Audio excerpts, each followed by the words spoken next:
How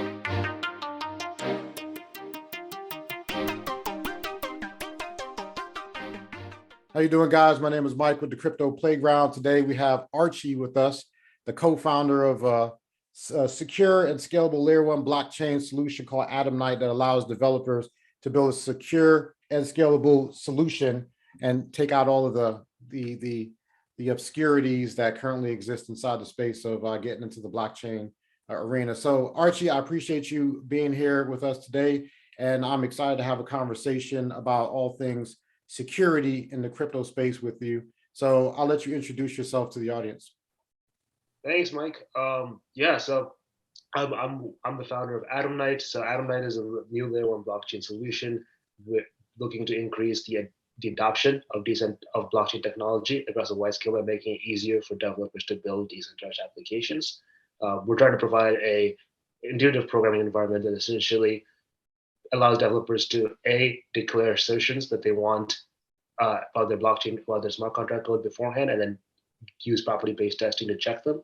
And B, the second sort of part of that is we also provide a more modular and library support so that developers have vetted code that's been vetted by the community and built by professionals, so that they have an easier time jumping into smart contract programming. And yeah, so sort of my motivation behind creating Adamnite and sort of the motivation was obviously all of the security issues we see in the decentralized finance space, how difficult it is for developers to build scalable applications, and how much of a barrier to entry sort of compared to Web 2.0 with Web 3 is you have security audits and all these other things you do just to ensure that your application is secure. And sometimes even after all that, your application can still fail. So that was sort of the motivation behind wanting to create a more secure and stable programming environment. It's pretty interesting, Archie. So I've been in the space since 2016, and I actually worked with some projects that focus squarely on projects coming into space, meeting regulatory requirements, and also security. And I think those are the two areas that a lot of people coming in to the crypto space as developers kind of struggle with, because the regulatory space is constantly evolving, and so is the security requirement. So, what's secure today is not necessarily secure tomorrow. And I think one of the things that you kind of hit the nail on the head with is the modular approach.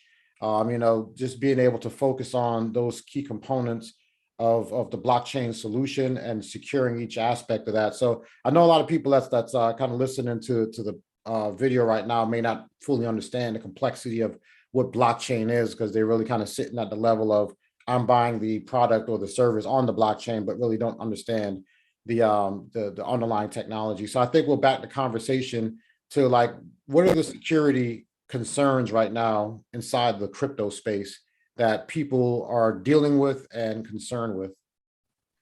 Yeah, sure. So I think like one of the key things to understand here is differentiating between like a vulnerability in the blockchain itself and a vulnerability in an application built on the blockchain. So most of the times when we talk about exploits or DeFi exploits, it's actually applications on the blockchain that are being exploited.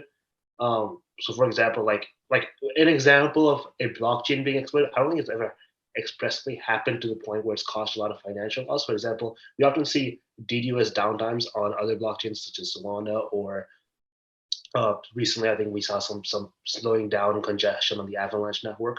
But in 99% of cases, the actual sort of exploit, if you will, is happening on an application that's built on the blockchain.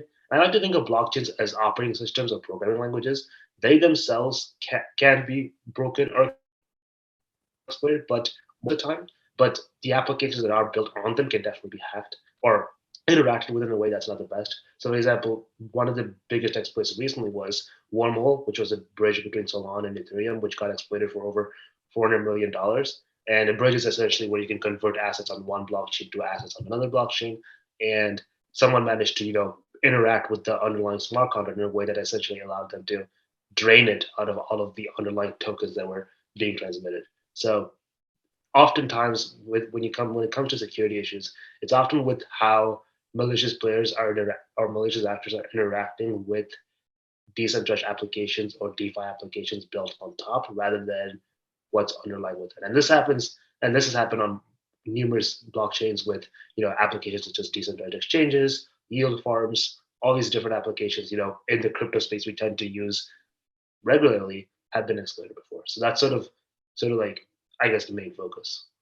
Yeah, and most hackers out there, they want to have a low cost of exploitation, so they don't go after the complex, well secured things, or even things that have some degree of due diligence put in place to reduce the ability for them to attack. They go for the easy targets, the faulty codes in the applications that are built, user behaviors to attack endpoints and things like that. So yeah, definitely, it's interesting when I see new projects pop up, and I'm usually wary of new crypto projects that pop up, because most of the time I see the exploit happen in the term of the code of the applications, things that normally are supposed to work in a particular way, and they exploit the normal function of a code to kind of do some malicious activity. And I think when we had a previous conversation, Archie, I kind of pointed out that in the traditional IT world, there are standards that everybody can adhere to. Like we have the NIST standard, the National Institute of Standards and Technology, which is like kind of governs most of the things that go on in the United States.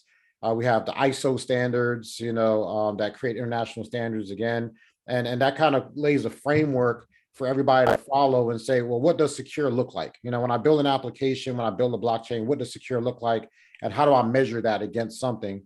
And with crypto being so new, there's not that right now. I know that NIST is working on some standards for the blockchain.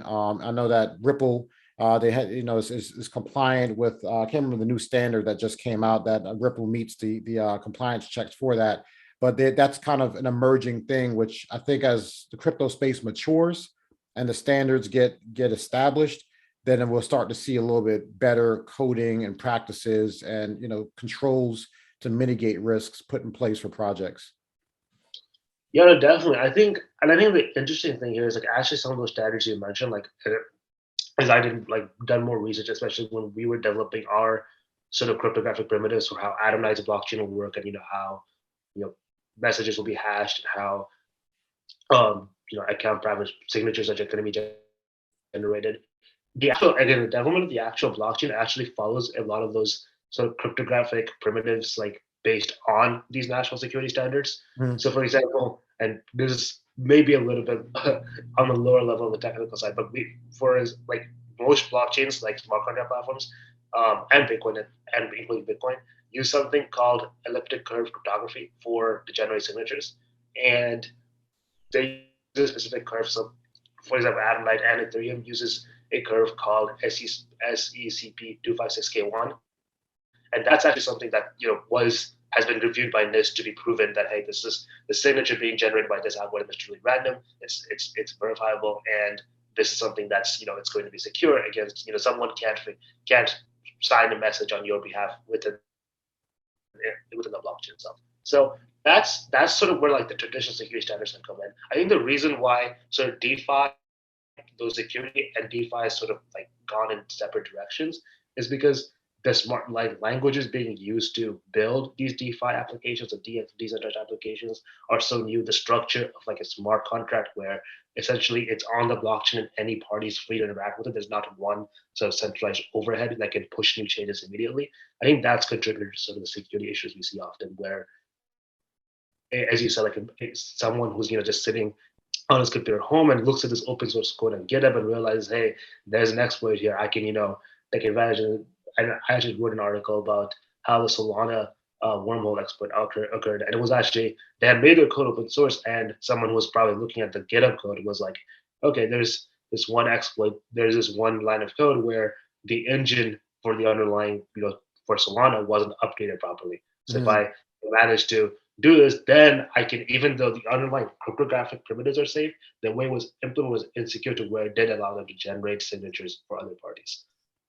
Yeah, it's interesting to me because, I work in the cybersecurity space, and in the traditional, IT networks, you have all this technology that have, signatures for particular attacks that you can kind of trigger on and say, well, when something happens and it meets this criteria, then trigger an intrusion prevention or intrusion detection or anti-malware solution if it matches a particular signature.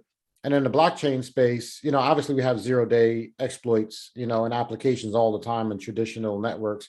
But in the blockchain space, things are governed by a community, right? So, kind of like Bitcoin, They have the entire network, and it took so many years to implement the Taproot upgrade. But you have a lot of folks looking at it very carefully to make sure that everything is good. So what concerns me is some of these newer projects, the speed at which they publish updates. I wonder if the due diligence and due care is put in place, like the Bitcoin network. And I hear a lot of people compare other projects to crypto to Bitcoin and say, well, they transactions per second is faster, this is faster, this is better. But the slowness of Bitcoin to me is what gives it a lot of its security.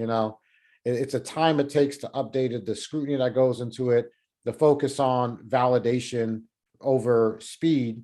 I think adds some value to it. So, what do you say to some of the projects that are coming out now that are focused on meeting the transaction speeds and criteria for adoption that we are used to in the traditional world over security? And is there a balance in that? Yeah, no, definitely. And this is something I've had extensive talks about as real, because obviously Adam and I also layer one platform, and sort of I think like that's a major problem in this space, is that a lot of other blockchains such as Solana, Cardano, or even layer twos like Polygon or Avalanche are sort of competing with each other to get the highest transaction speeds, transaction templates, and that's been sort of a lot of blockchains value proposition is, hey, we can be the fastest, we can do 10,000, 20,000, 30,000. And sort of, we often talk about something called the blockchain trilemma, which is this idea of you have to be secure, decentralized, and scalable, or speed, Yeah. fast, scalable, and fast, secure, and decentralized. Mhm. And I feel like, especially over the past couple of years, that focus has definitely gone towards being the fastest, because being the Yeah. fastest means you can have the most applications being built on, and it's generally an exciting thing for both regular users and sort of the money that's coming into this space. They also like blockchains that are fast and scalable, and sort of the focus has gone away from being simple to use. So, for example, Solana uses a programming environment called Rust, Mhm. and uh, Rust is what developers have to build smart contracts with on the Solana blockchain. And Rust is not the most intuitive language. It's quite difficult to work with. Same goes for Cardano and Haskell. Seasoned developers might love these languages. They might love to program in them, but for like an average new developer, and sort of this was my perspective, being on the younger end, was for someone who's like in college or in high school looking to get into the space, or build like a passion project, just like they would using JavaScript or something on Web 2.0. Mhm. They can do the same here, because the languages that are being used to construct these blockchains are so complex. So for Adam and I specifically, our philosophy was to we're gonna not chase, like, we're gonna be fast, we're gonna be speedy, much speedier than something like Ethereum or Bitcoin, which uses proof of work, and we're using delegated proof of stake, but we're not going to chase that final 5 milliseconds of transactional output in Sure. favor of going for a secure and scalable, sort of on that decentralized paradigm, being more secure and scalable. So that was sort of the philosophy. Then I think generally, yeah, you're absolutely right that with Bitcoin, and the reason I'm sort of in the philosophy where I think Bitcoin is still the future of internet money, and I think it's still the best decentralized currency because of its simplicity. Because Bitcoin's original sort of creation, and even though we have the Lightning Network now for the past 10 years, it's been in popular culture. Bitcoin has mostly been a simplified payments network, and that sort of simplicity in the underlying cryptography That's is what has made. Yeah, and Yeah, I definitely concur, man, because simplicity is a key thing. I talk about attack surface or vulnerability platform, and the more that everybody wants to add the bells and whistles. There's a new feature, there's a new hot topic in the crypto space, and somebody wants to figure out how to ad hoc it onto their solution somehow, so that way they can kind of cover every particular space that's emerging around crypto. And Bitcoin just keeps it simple. Bitcoin is Bitcoin. It's a payment infrastructure. It's very simple. There's not a whole bunch of bells and whistles, and nobody wants it to be anything other than what it currently is. I think that's something to be said. I do want to clarify something. So while you were talking earlier, I looked up the ISO standard because we talk about standardization. So ISO 222 or 20022 is the standard that has been formed around kind of cryptocurrencies and what a lot of cryptos will be measured against for cross-border payments and stuff like that. So I think ISO standards like that start to build a framework for what does right look like as far as acceptance in the international government and institutional space, which is a whole nother conversation about how do you make your stuff enterprise ready, that adheres to standards. I know in the government, there's FISMA standards, there's NIST standards that things and applications must adhere to before they're adopted. So as developers go out there and they have big dreams of kind of penetrating every aspect of society, from the retailer to the government to the institutions, standards will definitely be the requirement to get there. And the question is, and that's why I think your approach of the modular solution is so key, because when the standards start rolling out for security, it's better to go and say, let me pull out this little box and fix this box and put it back and I'm ready to go, than to have your entire project and say, okay, I have to revamp this whole thing. The whole architecture is messed up. So how do you get after that? So that is definitely a challenge.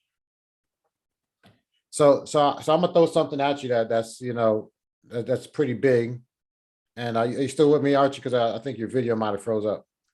All right, no, so sorry about that. I don't know what's up.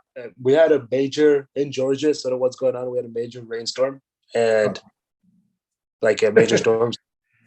But yesterday, literally, so everything was sort of just, it's been messed up for the past couple of days. So I think where we go is I think we jump into talk a little bit about what the consumer concerns are around security, and then I think we touch on a little bit of the future of the security space. yeah. So I mean, for my foxhole, I mean, coming in, I think I've heard a lot of people say that the crypto space was a scam. I know a lot of people that have gotten the crypto space have been scammed or are afraid of being scammed. And I just want to kind of frame and put some context around that. It's true, there are scams out of the 17,000 projects in the crypto space. It's true that wherever there is money, then there will be bad actors, right? So bad actors will go where the money's at. And that's in form of trying to directly compromise folks, or you who are listening, or try to find ways to exploit projects so that they can kind of get around to you through exploit a project or exploit your system. All right. So I just want to start with the individual, which I feel like is the number one target for bad actors. So normally the security concern in crypto is, once you're in, do you know the difference between a normal email and a phishing email, right? Do you know the difference between a real link to a project or a group, or a fake link to a project or a group? Because I'm in a few projects right now on Discord where I have 3 or 4 different same exact logos, right, of that project. And there's information in each one of them, but one of them is erroneous, right? And one of them is the actual official message. So kind of understanding how to navigate the space. So I know that phishing emails is a huge thing. Fake groups on Telegram and Discord is another thing. The admins, the project admins, if you're on Telegram, sometimes you get direct messages when you go on there and say, hey, I don't know how to take my coins out of this crypto wallet. There's always some guy that's waiting in a real group, as soon as you pose that question, to engage you directly, to guide you to the thing that he wants you to do. So I know phishing is a huge thing.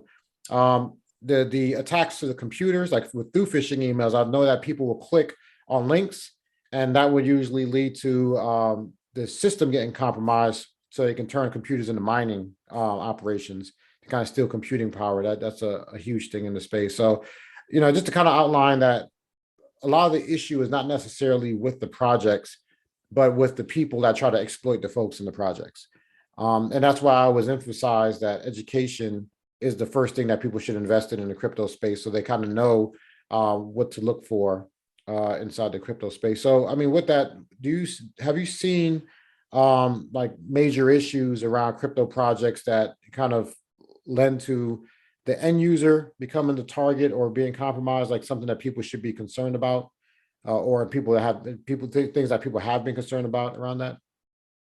Yeah, for sure. I think that's definitely like getting more into like the social sort of attacks, like where like it's like like a social attack. And I think with phishing and with like those sorts of attacks, I think it's the user has much more control over sort of what they give. And I don't think it's an attack that's specific to the crypto space. This is like very similar to, you know, and the reason it's more prevalent in the crypto space is because it's much easier to steal coins if you have someone's seed phrase than it is to steal like someone's bank account money. If you have their bank accounts controlled by a centralized institution, and they'll know if someone makes a faulty transaction, and they'll inform you, so on and so forth. But with crypto, the problem is if you know someone's seed phase, or if you have their seed phase, you can pretty much drain their entire wallet, and that's and it's not going to pop up as illicit or illegal. So I think there's the main sort of like defense against that is really just this idea that keep your seed phase or keep your private key as safe as possible.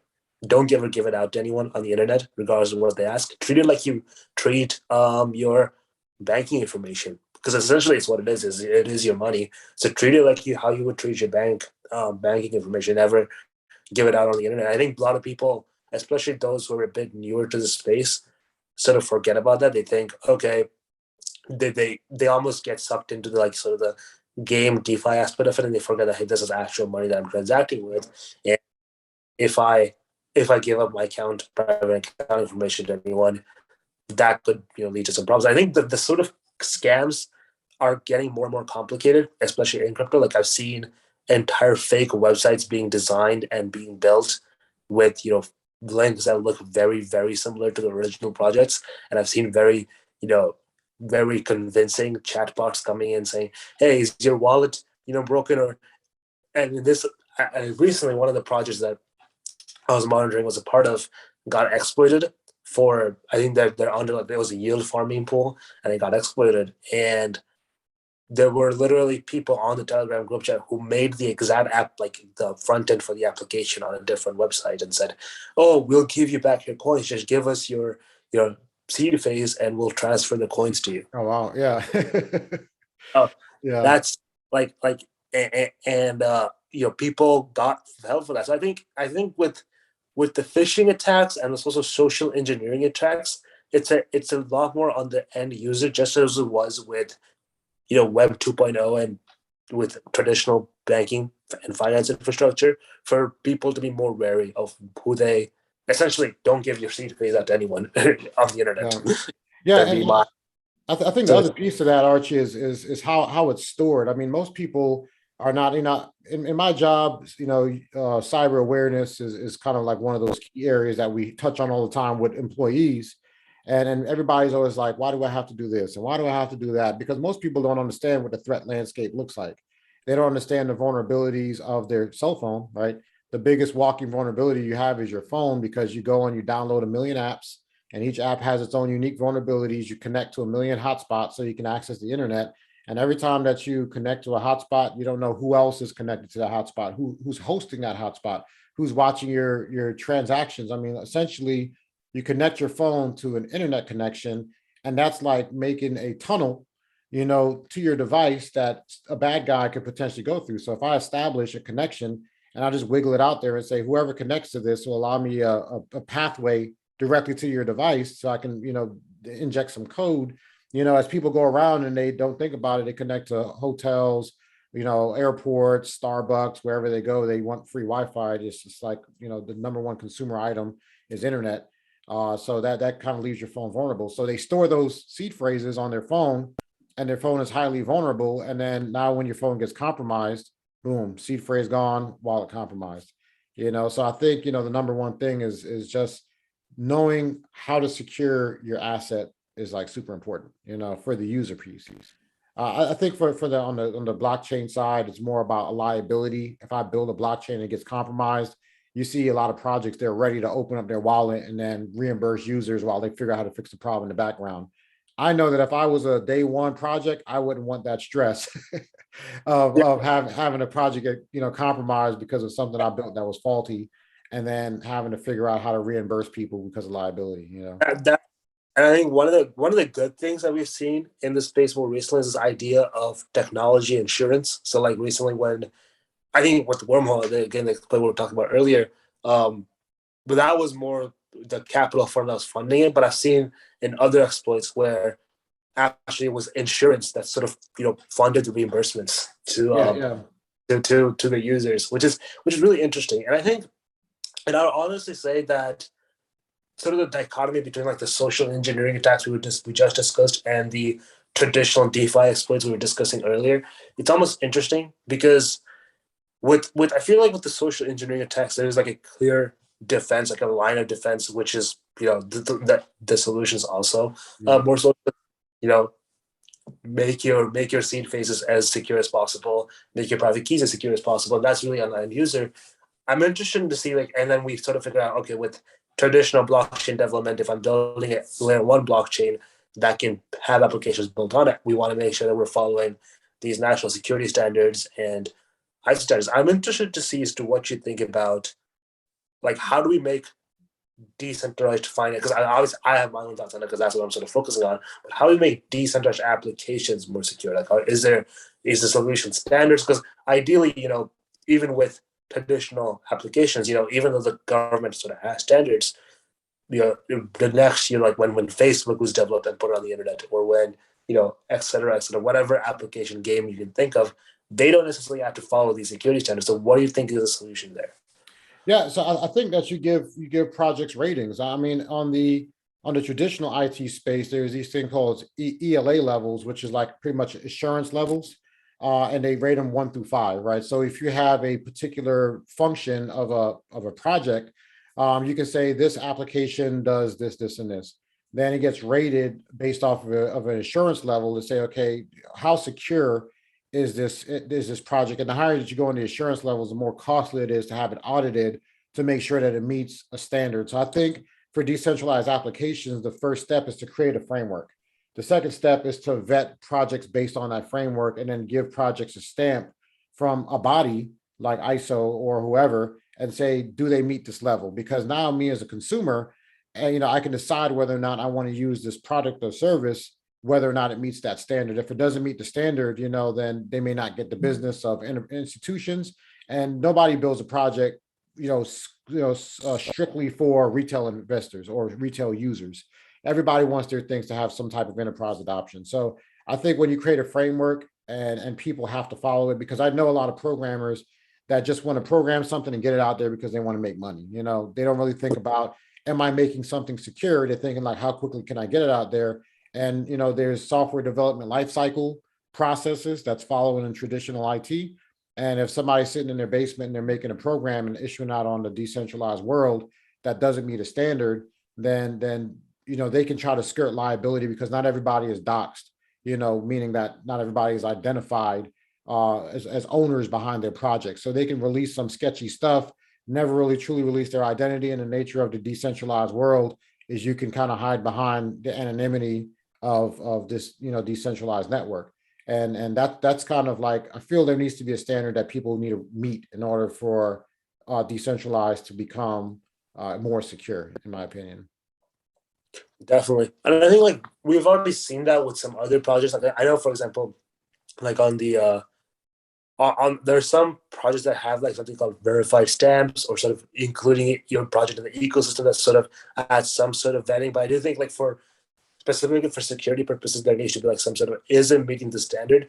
But I think that's difficult just given that the fact, given the fact of how, sort of large some of these project code bases are and how like a minuscule error can sort of compromise an entire application.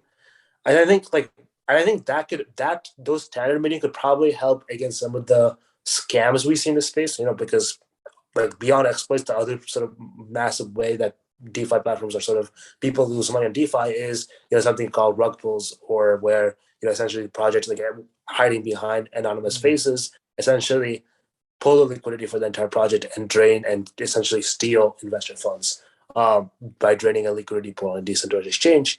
And that's interesting because then often users don't know the underlying tokenomics and they invest in the project even though it's quite obvious that these tokenomics are flawed. So I also think that's where some of these standards will come in and say, hey, the tokenomics for this are decentralized enough to where, okay, this actually makes sense, and this is much less likely to be a scam.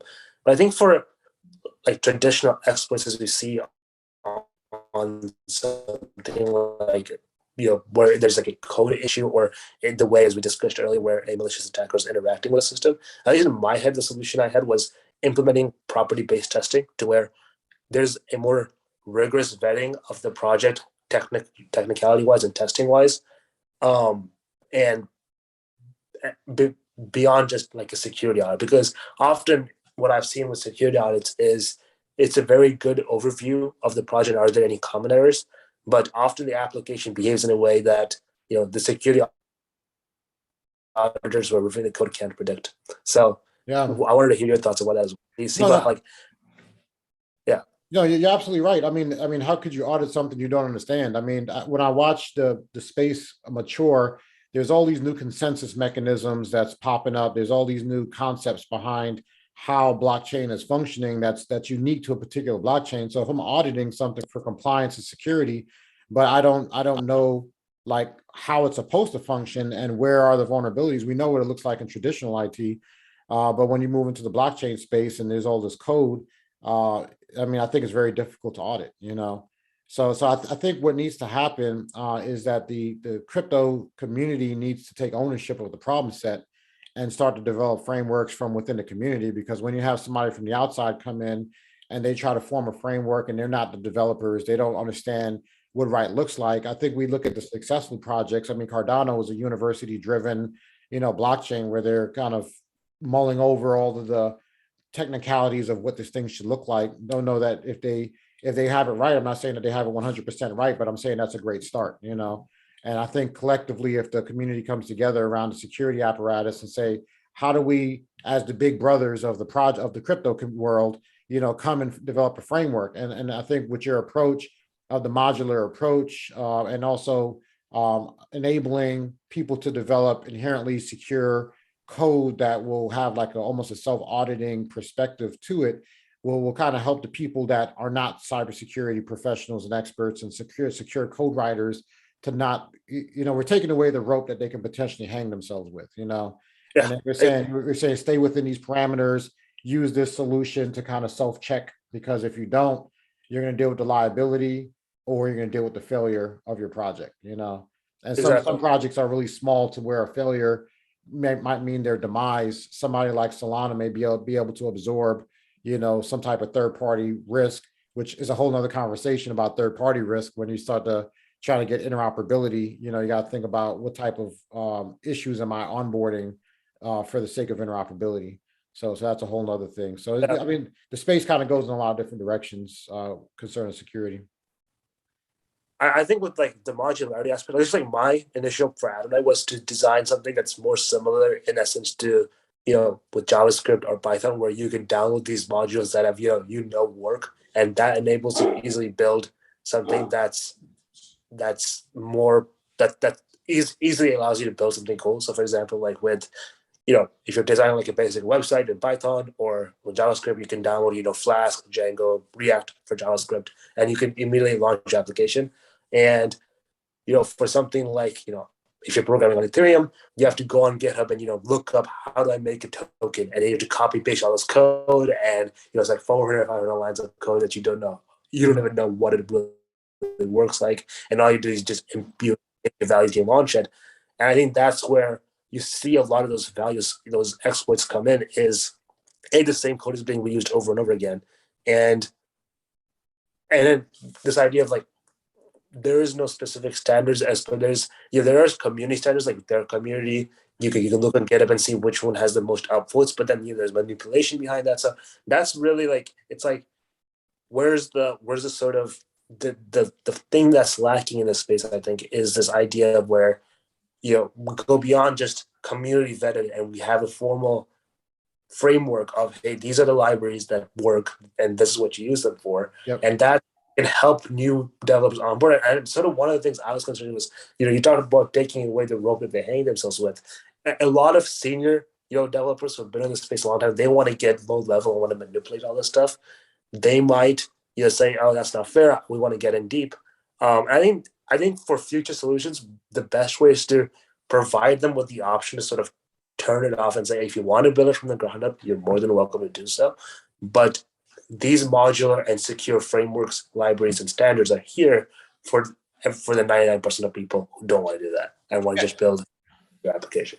Yeah, and a lot of times, it's not always about, if I'm a new project, it's about the service that I'm trying to offer. It's not about the code. So if I can get after a secure platform to deliver my service on, then I think most people will be comfortable. Like when I go on GoDaddy and I start building a website with WordPress, I really don't care about the underlying code behind WordPress and how the modules work.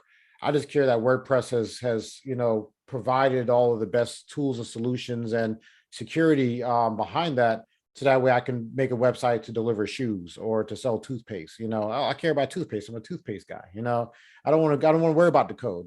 So I mean, there's a large market of folks that just want to get started in a secure way so they can sell toothpaste. That's me. I'm trying to sell toothpaste. Yeah. And one of the criticisms, this is sort of getting away from the whole security, but it's like one of the criticisms that people often say with Web 3 plus Web 2 is, do people even care about decentralization?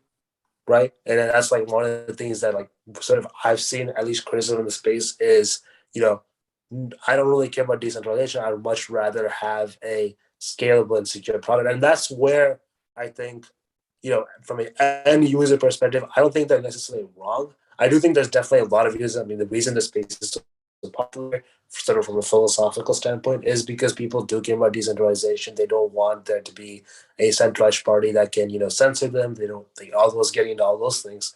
But I think as we get deeper and deeper, I think that the way that we're going to see the blockchain space become more mainstream is if the applications that are built on it are as trustworthy and as scalable and as you said, you talk about WordPress and something like GoDaddy. If we something like that for any space in the blockchain industry doesn't exist. Like there's nothing you can just inherently get on and trust immediately. There's always some research and stuff auditing that you have to do before you get involved with the project or get invested in a project. So I think getting more towards developing these rigorous standards and having these and making it easier for people to build those sort of applications is kind of be where we can potentially see blockchain technology becoming more mainstream. So I'm going to ask you, the final question, and then we're going to wrap this up. So, where do you think the crypto space is going from here, and where does Adamnite fit into all of this? Definitely, sure. So I think we're gonna over the next couple of years we're gonna really see a much larger focus on making decentralized applications more consumer friendly and making it more adoptable to where people the regular people are using this more and more. Like it's something that it's automatically downloaded on your phone and you use it without thinking about it. I think that's the eventual end goal. 5, 10, 15 years from now is people are using blockchain technology, they're using smart contracts, and they don't even realize they're doing so. Yeah. And that's just like how today when you use Twitter, today when you use Facebook or Instagram or Snapchat or Google Maps or whatever, you're not thinking about the underlying ICP, TCP protocols that are sort of driving that. You're not thinking about the underlying things that are sort of driving that. With crypto, because of the way it's set up right now, you're still thinking about smart contracts, coins, and all these other things when you're using an application. But I think what we're moving towards in 5, 10, 15 years is not towards that. I think also currently there's a major lack of trust, both on the regulatory and on the consumer end in this space. And I mean, obviously I think that, those interplay. So because of the sort of scams, exploits, and all these other things that we see in, between the interaction between consumers and applications, that's inspiring regulatory agencies to, be more wary of the space. So I think, and like in my head, at least, the solution for fostering that sort of global blockchain adoption is to make decentralized application development easier.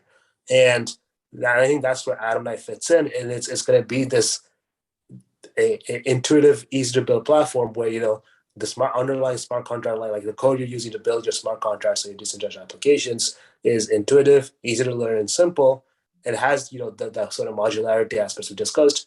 And now we're introducing, and also it has this property-based testing to where, if you're a college student sitting in your dorm room trying to think of the next big thing, and you want to use blockchain technology, and that's sort of my personal vision is that's what Adamnite should do. you're going to want to use it because now you don't have to pay 5 figures for a security audit, even just to make your application trustworthy. You have these fundamental property-based testing. You have modularity that you can easily jump in and make something that's at least safe and secure for the most basic of exploits. And that's sort of where I see Adamnite fitting in, as being the tagline we're trying to use is the sort of friendly layer one blockchain where anyone can sort of jump in and make something that's safe and scalable.